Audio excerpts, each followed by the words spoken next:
Pues ya estamos de regreso aquí. Antes que nada queremos agradecerte por seguir aquí con nosotros.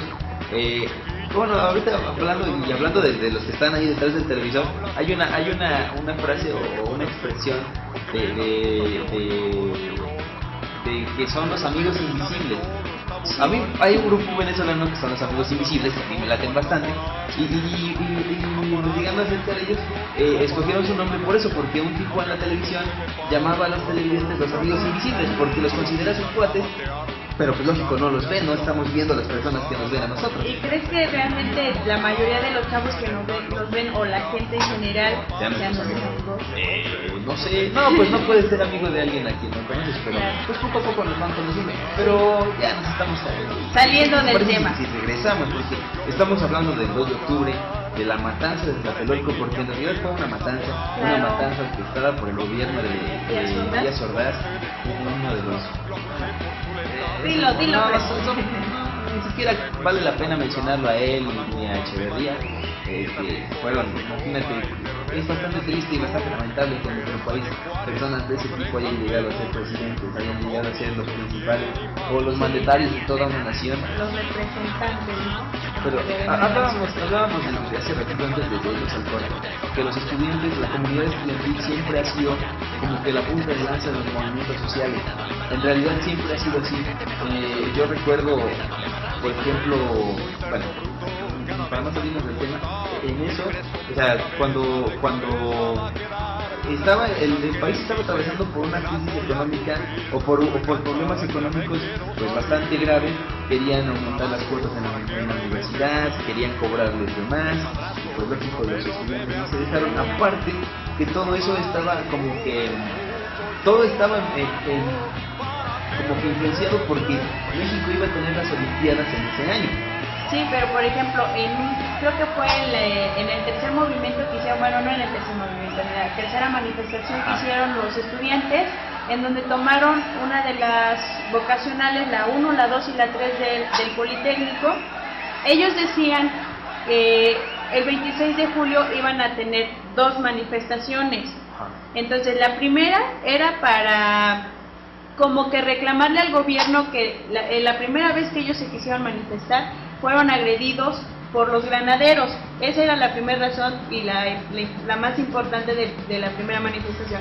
En segundo lugar, era porque querían hacer como un prefestejo de la Revolución Cubana. Conmemorando la Revolución Exactamente, Cubana. No iban ni siquiera a echar pleito ni nada. Es que no, o sea, eran manifestaciones pacíficas, no había más que... El gobierno yo creo que estaba como que temeroso porque sabía lo que escondía. Claro, aparte, bueno, otra cosa que también me da tristeza es que, bueno, como también estamos diciendo que vamos a ver todo, o sea, los lados de la moneda, así como estamos criticando, también vamos a ver los así como puntos estamos a favor. criticando la historia del gobierno, también, bueno, a mí también algo que me decepciona mucho es que bastantes de los dirigentes universitarios en esa época, o de los estudiantiles, porque no todos eran universitarios, algunos estaban en la prepa, sí, pues terminaron siendo senadores. No, dirigentes y políticos. Fíjate, Freddy, que por ejemplo los movimientos en sí fueron de estudiantes. Sí. Pero llegó el momento en el cuando empezó a cobrar fuerza el movimiento, que ya estamos hablando de 4,000 personas alrededor, bueno, en un movimiento, cuando empezaron los maestros a decir, bueno, yo voy a ser tu líder, bueno, yo voy a ser tu asesor, le vas a hacer así, le vas a hacer así, pero fue cuando ya el movimiento ya estaba tomando vidas, estaba cobrando vidas, ya eran violentas las manifestaciones, y como que en ningún momento se vio que los estudiantes lograran el objetivo. ¿Por qué? Porque ellos querían tener un discurso con las autoridades y nunca se los permitieron. Nunca o sea, ¿cómo? Exactamente. ¿Cómo no iban a también ellos a reaccionar si los estaban atacando? En primer lugar, los estaban atacando, nunca dejaron que hablaran realmente con los que tenían que hablar. Y lo que tú dices, los líderes que estaban frente a esos movimientos terminaron siendo personas muy importantes, pero con eso les callaron la boca. Exactamente, es que algunos, se dice, porque en realidad no es oficial, que varios de los partidos políticos pagaron, o el mismo gobierno pagó los estudios de estas personas en el extranjero, sí. Los mandó al extranjero, los seleccionó bien y ya regresaron a servir al gobierno. Bueno, yo de hecho tengo la historia de un familiar muy cercano que estuvo como líder del movimiento del 68 y en cuanto terminó el 2 de octubre, que fue la culminación del movimiento, lo mandaron a traer, hablaron con él y le ofrecieron una beca para estudiar en el extranjero. Pero también le dijeron que terminando de estudiar lo iban a mandar como los reporteros, los enviados especiales a las guerras, así está, y a su familia, o sea, sus hermanas, están trabajando en una de las televisoras más importantes de la Ciudad de México, pero realmente no pueden decir nada, esa es la condición. Aparte que siempre los medios de comunicación, principalmente las dos televisoras más importantes del país, que no son más que manipuladoras de la información, no son más que agentes del gobierno, trabajan para el gobierno, pero bueno, eso ya no importa. Pero decíamos que los que no fueron así fueron perseguidos, fueron presos políticos.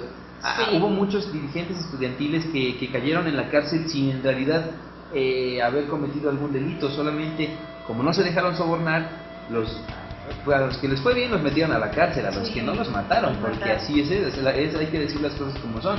El gobierno se deshizo de las personas que no les convenían. Y después fíjate que hubo varios encarcelamientos de miles de personas. Sí. Y hablo de matanzas también de cientos de personas. Los líderes que estaban como que todavía no muy convencidos del gobierno, hablaron con ellos, bueno, de las pocas veces que pudieron hablar con ellos, y pidieron que a las personas, bueno, a las familias de las personas que habían muerto se les indemnizara. Pero no, la verdad no sé si realmente lo hicieron, no lo hicieron, pero si no lo hicieron, pues qué mala onda, porque yo creo que perder a un hijo, a un hermano, a un amigo, enfrente de un movimiento en el que estaban luchando por algo, como que no se vale. Así es, y pues no sé, esta manifestación, esta protesta o estas manifestaciones estudiantiles se unen y sobre todo esta matanza se une a muchas otras que han existido a lo largo de la historia. Sí. Es por eso que en realidad es cuando uno se pregunta, vale, o sea, en realidad hay que festejar el hecho hay que festejar el hecho de ser mexicano, en realidad en vez de ponernos a pensar y criticar todo lo que ha pasado a lo largo de la historia, porque los que organizan los festejos son los gobiernos. Sí. El gobierno es el que quiere dejarte callado, o el que quiere que festejes los 200 años de independencia cuando en realidad ni siquiera somos independientes. Sí, de hecho también yo siempre me he puesto a pensar, ¿realmente existe en nuestro país la libertad de expresión?